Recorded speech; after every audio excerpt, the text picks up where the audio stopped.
Baik, Bismillahirrahmanirrahim. Assalamualaikum warahmatullahi wabarakatuh. Selamat siang, salam sejahtera bagi kita semua.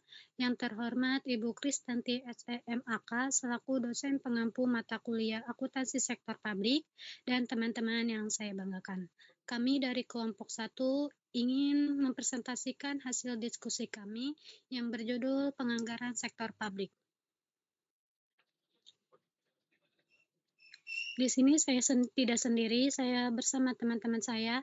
Yang pertama ada Farah Sumairah Ramadhani, yang kedua ada saya sendiri, Aisyah Dena Aprilia, yang ketiga ada Teti Hayati Aprilianti, dan yang terakhir ada Diniati Amalia.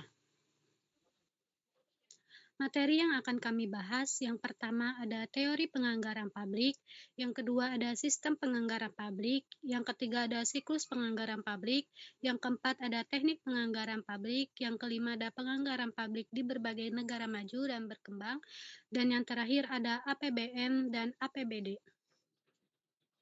Baik, untuk mempersingkat waktu, materi yang pertama akan dijelaskan oleh saya sendiri.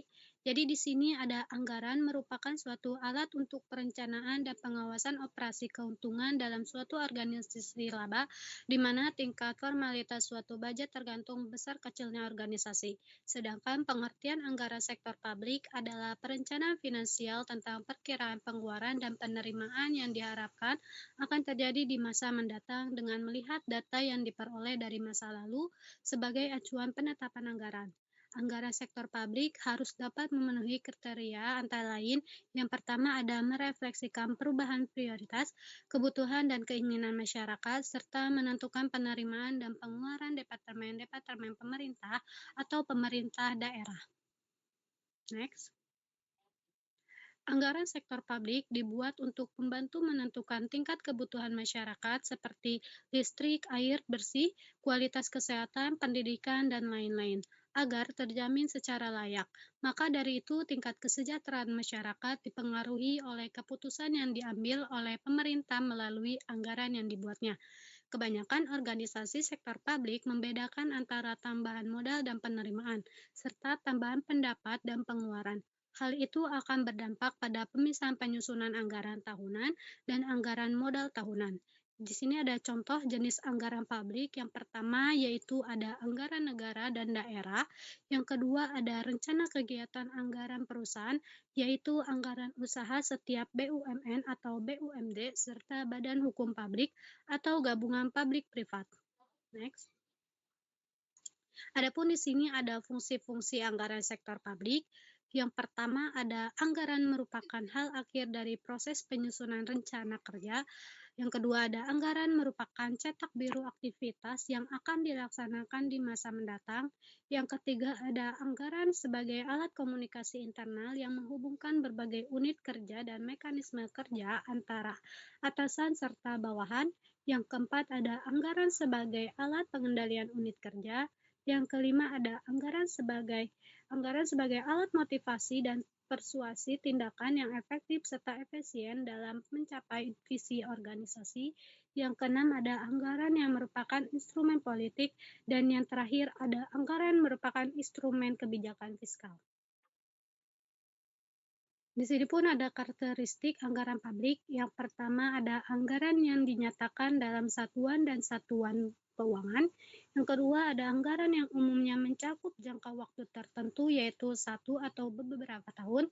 Yang ketiga ada anggaran yang berisi komitmen atau kesanggupan manajemen untuk mencapai sasaran yang ditetapkan. Yang keempat ada usulan anggaran yang telah disetujui oleh pihak berwenang yang lebih tinggi dari penyusunan anggaran. Dan yang terakhir ada anggaran yang telah disusun hanya dapat diubah dalam kondisi tertentu.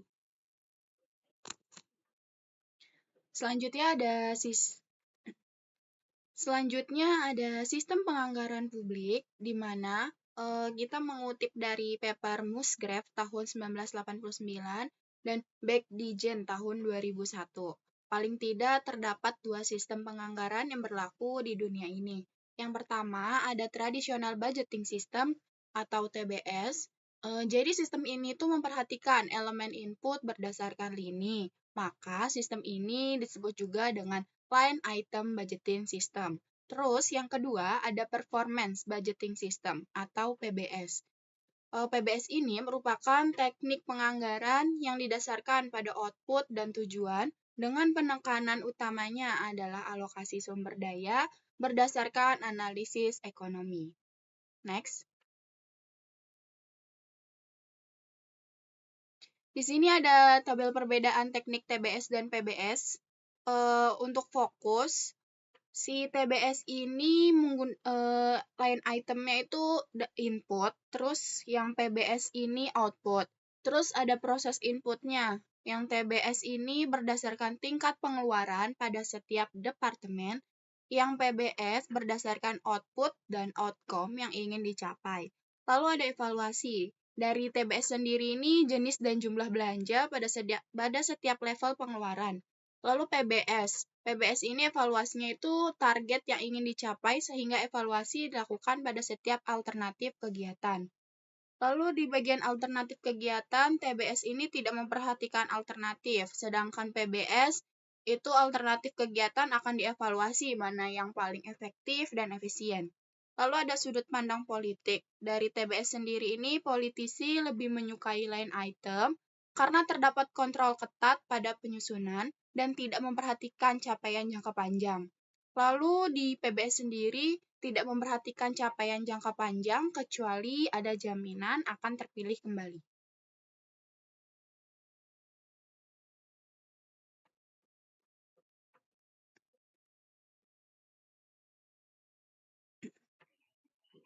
Oke, selanjutnya di sini ada siklus penganggaran sektor publik. Ini tuh merupakan proses tahunan yang mengatur bagaimana pemerintah merencanakan, mengelola, melaksanakan, melaporkan, dan mengevaluasikan penggunaan sumber daya keuangan negara. Tujuannya adalah mewujudkan pembangunan nasional yang berkelanjutan, meningkatkan efisien pelayanan publik, serta memastikan akuntabilitas dan transparansi dalam pengolahan dana publik. Siklus penganggaran sektor publik ini terbagi menjadi 5. Yang pertama itu ada perencanaan atau planning. Di sini tuh tahapnya di seluruh proses penganggaran yaitu ada rencana pembangunan jangka menengah nasional atau RPJM yang mana pemerintah menyusun suatu yang berisi dari misi, tujuan, dan sasaran pembangunan nasional dalam jangka 5 tahun. Dan yang kedua ada RKP atau Rencana Kerja Pemerintah yang mana berdasarkan yang disusun rincian program dan kegiatan yang dilaksanakan dalam 1 tahun anggaran beserta kebutuhan estimasi anggarannya. Dan dari kedua ini, perencanaan ini menjadi pedoman utama bagi penyusunan anggaran di tingkat pusat dan daerah. Dan yang kedua itu ada penganggaran atau budgeting, yang dimana tahap ini bertujuan untuk menerjemahkan rencana kerja menjadi angka-angka anggaran. Yang pertama itu ada APBN atau Anggaran Pendapatan dan Belanja Daerah, yang dimana pemerintah pusat menyusun berdasarkan RKP atau Rencana Kerja Pemerintah yang mencakup estimasi pendapatan negara dan dialokasikan belanja untuk kementerian, lembaga, dan unit kerja. Dan yang kedua itu ada anggaran pendapatan dan belanja daerah atau APBD. Yang dimana itu berdasarkan RKP daerah yang muat estimasi pendapatan daerah serta alokasi untuk setiap program dan kegiatan daerah. Next.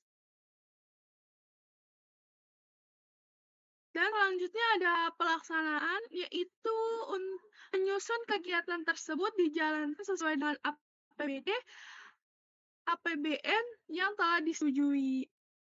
Yang dimana siklus penganggaran sektor publik ini adalah tahap yang dimana anggaran yang sudah direncanakan dan disetujui dimulai dan dijalankan direalisasikan oleh pemerintah. Maka kayak setelah APBD untuk pusat dan APBD untuk daerah itu ini sudah disahkan oleh DPR atau DPRD, maka mulai mulai melaksanakan semua program dan kegiatan yang sudah tercantum dalam rencana kerja. Artinya itu, uang negara yang sudah digunakan sesuai alokasi anggaran yang sudah diterapkan sebelumnya. Contohnya itu, semisal RKP, pemerintah rencana pembangunan baru di daerah tertentu, konaktor membeli bahan bangunan serta pembayaran bekerja, suatu itu disebut dengan pelaksanaan anggaran, karena dana yang telah dianggarkan benar-benar digunakan untuk bertujuan yang sudah direncanakan.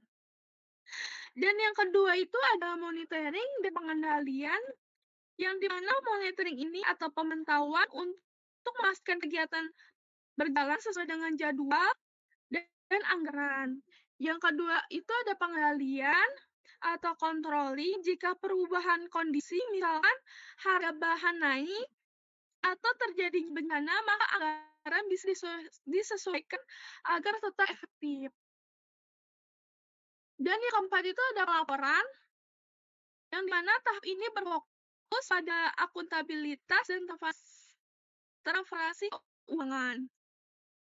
Yang pertama itu ada penyusunan laporan keuangan sesuai dengan standar akuntansi pemerintah, yang dimana pemerintah pusat dan daerah wajib menyusun laporan keuangan yang mencerminkan pendapatan dan pengeluaran sektor publik sesuai standar akuntansi pemerintah.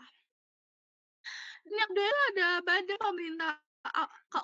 Badan Pemeriksa Keuangan atau BPK, yang dimana badan ini melakukan pemeriksaan terhadap laporan keuangan untuk menilai kepatuhan terhadap peraturan data dan estimasi penggunaan anggaran. Dan yang terakhir ada evaluasi, yang dimana tahap akhir dalam siklus anggaran untuk menilai hasil, mengidentifikasikan kelemahan, dan memberikan anggaran pengolah keuangan negara semakin efektif dan akuntabel pada periode berikut. Next.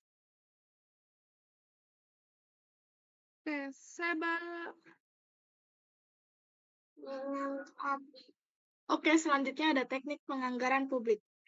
Teknik penganggaran sektor publik di Indonesia mencakup serangkaian metode dan prosedur yang digunakan oleh pemerintah pusat dan daerah untuk menyusun, melaksanakan, dan mengawasi anggaran. Berikut adalah penjelasan mengenai teknik penganggaran publik di Indonesia. Yang pertama itu ada penyusunan anggaran pendapatan dan belanja negara APBN dan anggaran pendapatan dan belanja daerah atau APBD. Nah, itu terdiri dari penyusunan rencana kerja pemerintah atau RKP. Jadi langkah awal dalam penyusunan anggaran adalah penyusunan RKP. RKP berisi program dan kegiatan yang akan dilaksanakan dalam 1 tahun anggaran serta perkiraan anggaran yang dibutuhkan. Yang kedua itu ada penentuan pendapatan. Jadi pemerintah mengestimasi pendapatan dari berbagai sumber termasuk pajak, hibah, pinjaman, dan pendapatan lainnya. Yang ketiga itu ada alokasi pengeluaran. Setelah pendapatan diestimasi, pemerintah mengalokasikan dana untuk berbagai program dan kegiatan berdasarkan prioritas dan kebutuhan. Yang keempat itu penyusunan naskah rancangan undang-undang APBN atau APBD. Jadi, hasil penyusunan anggaran disusun dalam naskah rancangan undang-undang untuk pemerintah pusat dan rancangan peraturan daerah tentang APBD untuk pemerintah daerah. Dokumen ini diajukan kepada legislator untuk persetujuan. Nah, selanjutnya ada pelaksanaan anggaran atau budget execution. Itu terdiri ada pelaksana program dan kegiatan. Setelah anggaran disetujui, program dan kegiatan yang direncanakan dalam RKP dilaksanakan sesuai dengan alokasi anggaran yang telah ditentukan. Selanjutnya ada pengadaan barang dan jasa. Jadi proses pengadaan barang dan jasa untuk program dan proyek, pemerintah diatur oleh peraturan pengadaan publik. Yang ketiga itu ada monitoring dan pengendalian. Jadi, pemerintah melakukan monitoring terhadap pelaksanaan program dan pengeluaran. Jika ada perubahan dalam kondisi atau prioritas, penyesuaian anggaran dapat dilakukan. Selanjutnya, teknik ketiga itu pelaporan keuangan atau financial reporting. Terdiri dari penyusunan laporan keuangan sesuai dengan standar akuntansi pemerintah. Jadi, pemerintah pusat dan daerah wajib menyusun laporan keuangan yang mencerminkan pendapatan dan pengeluaran sektor publik. Terus ada pemeriksa keuangan, yaitu Badan Pemeriksa Keuangan BPK melakukan pemeriksaan terhadap laporan keuangan untuk memastikan kepatuhan terhadap peraturan dan efisien penggunaan anggaran. Yang keempat, teknik evaluasi dan perbaikan atau evaluation and improvement, yaitu evaluasi program dan kegiatan yang telah dilaksanakan, dievaluasi untuk menilai pencapaian sasaran dan efektivitasnya. Hasil evaluasi ini digunakan untuk perbaikan di siklus berikutnya. Selanjutnya, teknik pengawasan atau oversight. Yang pertama itu terdiri dari legislatif, yaitu memiliki peran penting dalam pengawasan penggunaan anggaran negara. Jadi mereka mengawasi pelaksanaan anggaran dan dapat mengajukan pertanyaan serta mengevaluasi kinerja pemerintah. Yang kedua itu Badan Pemeriksa Keuangan. Jadi lembaga independen yang melakukan pemeriksaan keuangan terhadap pengelolaan dana publik dan memberikan laporan hasil pemeriksaan kepada pemerintah. Selanjutnya teknik keenam itu penggunaan teknologi informasi atau information technology yang terdiri dari sistem informasi anggaran atau SIA. Pemerintah menggunakan sistem informasi anggaran untuk mengelola dan memonitor anggaran secara elektronik. Yang kedua itu ada penggunaan aplikasi dan software. Teknologi digunakan untuk menyusun laporan keuangan, memantau pelaksanaan program, dan memperbaiki proses anggaran. Jadi penerapan teknik penganggaran sektor publik di Indonesia terus berkembang dengan pemanfaatan teknologi informasi yang semakin canggih. Tujuannya untuk mencapai transparansi, akuntabilitas, dan efisien dalam pengelolaan sumber daya keuangan negara serta meningkatkan efektivitas program-program pemerintah.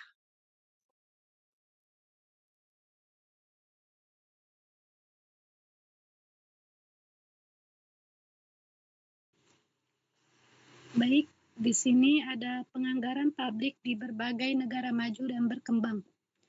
Di sini ada implementasi perbaharuan di negara-negara industri. Yang pertama ada Inggris. Jadi terdapat 3 pertalian sistem pembuatan keputusan, yaitu yang pertama sistem komite survei pengeluaran publik, yang kedua ada analisis program dan review, yang terakhir ada staff review kebijakan pusat. Yang kedua ada negara Kanada. Pendekatan PPBS Kanada sangat berbeda dengan Amerika Serikat, di mana dasar yang lebih besar diletakkan pada perencanaan pengeluaran dan penilaian efisien. Next. Yang ketiga ada negara Prancis, yaitu aplikasi PPBS pada organ biasa pertahanan dikenal sebagai Planning, Programming, and Preparation of the Budget dan menawarkan kerangka kerja yang terkoordinasi dan pengendalian. Aplikasi pada Departemen Sipil yang dikenal sebagai Optimize of Public Expenditure yang lebih menekankan pada aplikasi teknik penilaian investasi. Yang keempat ada negara Swedia. Jadi saat ini sistem anggaran di Swedia mempunyai beberapa unsur yang mengkombinasikan perencanaan, ramaian jangka menengah, dan pengeluaran efisien. Next. Yang kelima ada negara lainnya. Yang pertama ada Jepang. Jepang yaitu aktif memberikan pertimbangan untuk menaikkan variasi PPBS.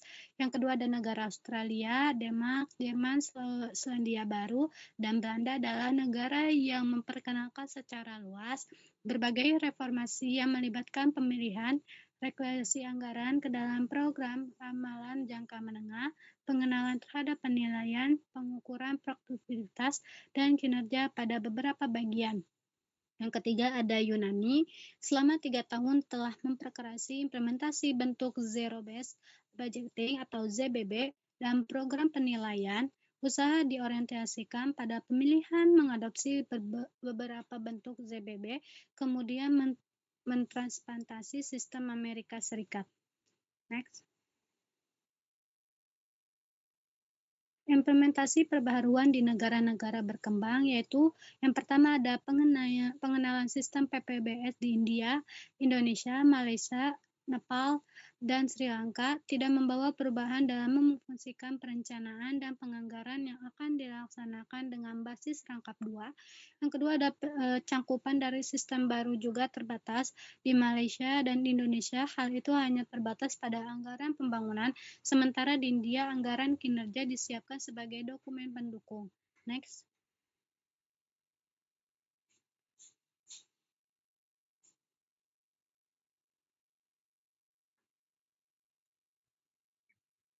Selanjutnya ada anggaran pendapatan negara atau APBN. Jadi, anggaran pendapatan dan belanja negara APBN adalah rincian rencana keuangan pemerintah berupa pendapatan yang akan diperoleh dan pengeluaran yang akan dikeluarkan oleh pemerintah dalam 1 tahun anggaran. Nah, berikut penjelasan mengenai APBN. Yang pertama itu ada pendapatan APBN yang terdiri dari pajak. Jadi pajak adalah sumber pendapatan utama dan APBN ini mencakup pajak penghasilan, pajak pertambahan nilai atau PPN, pajak bumi dan bangunan PBB, dan berbagai jenis pajak lainnya. Yang kedua itu ada non-pajak. Jadi non-pajak yaitu pendapatan yang berasal dari sumber lain selain pajak. Ini mencakup pendapatan dari sektor perusahaan milik negara, pendapatan dari hasil sumber daya alam, dan sumber pendapatan lainnya. Yang ketiga itu ada pendapatan hibah. Pendapatan dari hibah itu sumber pendapatan yang diberikan oleh negara-negara donor atau organisasi internasional. Pendapatan ini sering digunakan untuk proyek-proyek yang pembangunan tertentu. Yang kedua itu ada pengeluaran APBN. Itu terdiri dari belanja pemerintah pusat. Ini termasuk untuk berbagai kementerian dan lembaga pemerintah pusat, termasuk pendidikan, kesehatan, infrastruktur, dan administrasi publik. Yang kedua itu ada transfer ke pemerintah daerah. Jadi, sebagian besar APBN dialokasikan sebagai transfer ke pemerintah daerah untuk mendukung pengelolaan daerah mereka dan pemenuhan kewenangan otonom. Yang ketiga itu ada subsidi. Subsidi itu digunakan untuk mendukung sektor-sektor tertentu seperti energi transportasi, bahan pokok dan bahan pokok. Ini dapat berupa subsidi langsung atau insentif fiskal. Yang C itu penyusunan APBN yang terdiri dari penyusunan rencana kerja pemerintah RKP. Yaitu penyusunan APBN RKP mencakup prioritas program dan proyek yang akan dilaksanakan oleh pemerintah dalam 1 tahun anggaran. Yang kedua itu pembahasan di legislatif yang memilih rancangan APBN diajukan oleh pemerintah ke legislatif atau DPRD untuk membahas perubahan dan persetujuan. Jadi legislatif ini memiliki wewenang untuk mengubah dan menyetujui APBN. Yang keempat itu pelaksanaan dan pengawasan APBN. Jadi pertama pelaksanaan program. Program dan kegiatan yang direncanakan dalam APBN dilaksanakan oleh berbagai instansi pemerintah. Pengeluaran harus sesuai dengan alokasi anggaran yang telah ditentukan. Kedua itu pemeriksaan keuangan oleh Badan Pemeriksa Keuangan BPK. Dan ketiga itu monitoring dan evaluasi. Jadi pemerintah melakukan monitoring dan evaluasi terhadap pelaksanaan program dan proyek yang menggunakan dana APBN untuk memastikan pencapaian sasaran. Nah, APBN ini adalah alat penting dalam pengelolaan keuangan negara yang mengatur pendapatan pengeluaran pemerintah dalam 1 tahun anggaran. Tujuannya adalah untuk pembangunan ekonomi dan sosial yang berkelanjutan serta memenuhi kebutuhan masyarakat. Transparansi, akuntabilitas, dan partisipasi publik adalah prinsip-prinsip penting dalam penyusunan dan pelaksanaan APBN. Oke, selanjutnya ada anggaran pendapatan dan belanja.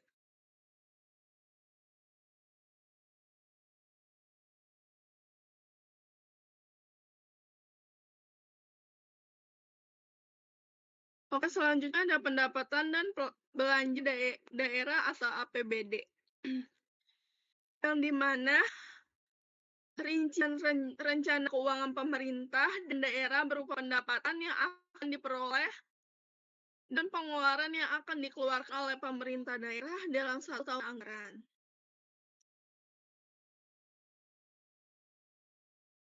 Yang pertama itu ada pendapatan APBD. Yang pertama itu ada pendapatan daerah atau PAD, yang dimana pendapatan yang dihasilkan oleh pemerintah dari sumber-sumber yang di dalam wilayah sendiri yang mencakup pajak daerah, distribusi, dan hasil usaha milik daerah dan lain-lain. Yang kedua itu ada pendapatan perimbangan yang dimana pemerintah pusat memberikan dana pertimbangan kepada pemerintah daerah melalui dana bagi hasil atau BHD, dan dana ini dialokasikan umum atau DAU. Dana ini digunakan untuk mendukung pemerintah daerah dalam pembiayaan berbagai program dan layanan. Yang ketiga itu ada pendapatan hibah. Pendapatan hibah dan sumbangan pemerintah daerah dapat dihibah atau disumbangkan dari berbagai pihak termasuk pemerintah pusat, organisasi internasional, dan swasta. Dan yang kedua itu ada pengeluaran APBD terbagi menjadi 4. Yang pertama itu ada belanja operasional yang digunakan untuk pembiayaan berbagai program rutin pemerintah daerah seperti pendidikan, kesehatan, administrasi publik, dan keamanan. Dan yang kedua itu ada belanja modal. Belanja modal ini digunakan untuk investasi dalam infrastruktur dan proyek pembangunan jangka panjang serta pembangunan jalan, gedung, dan fasilitas umum. Nah, yang ketiga ini ada transfer ke desa dan kelurahan.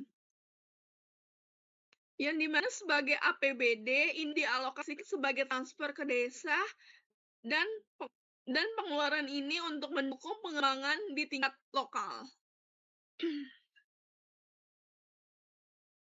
Dan yang terakhir itu ada subsidi. Subsidi ini dapat digunakan untuk mendukung sektor tertentu yang membutuhkan bantuan seperti energi, transportasi, dan pendidikan. Next.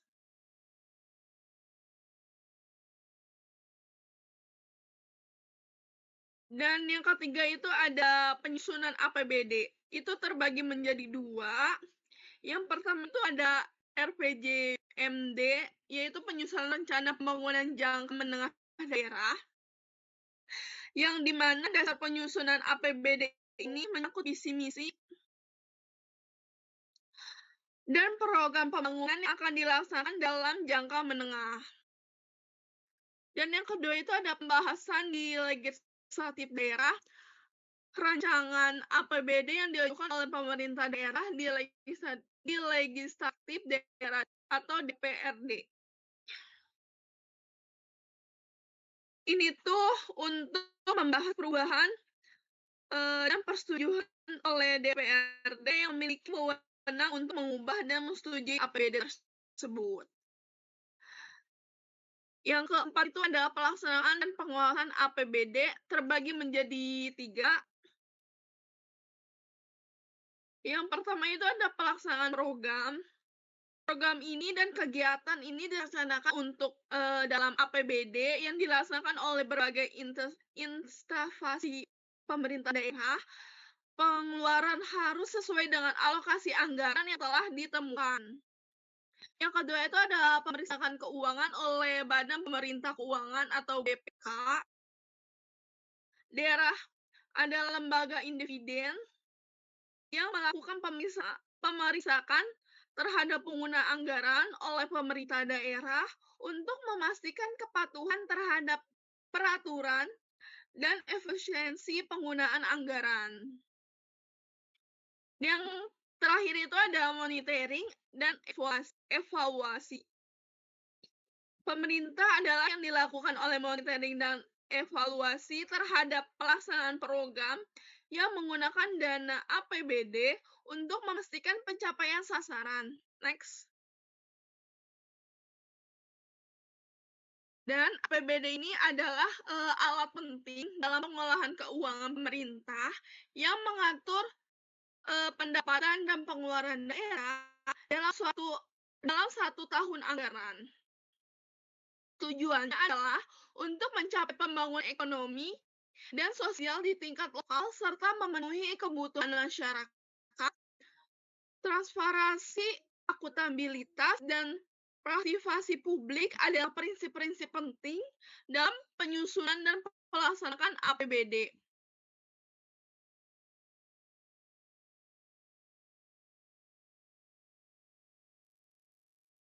Baik, di sini ada kesimpulan. Jadi kesimpulannya adalah anggaran sebagai alat perencanaan kegiatan publik yang dinyatakan dalam satuan moneter sekaligus dapat digunakan sebagai alat pengendalian. Agar fungsi pengendalian dan pengawasan dapat berjalan dengan baik, maka sistem anggaran serta pencatatan atas penerimaan dan pengeluaran harus dilakukan dengan cermat dan sistematis.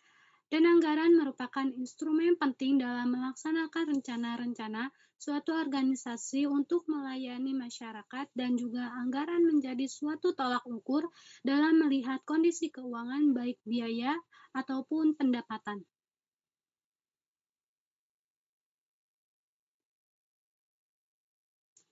Cukup sekian dari kelompok kami, kurang lebihnya mohon maaf. Wassalamualaikum warahmatullahi wabarakatuh.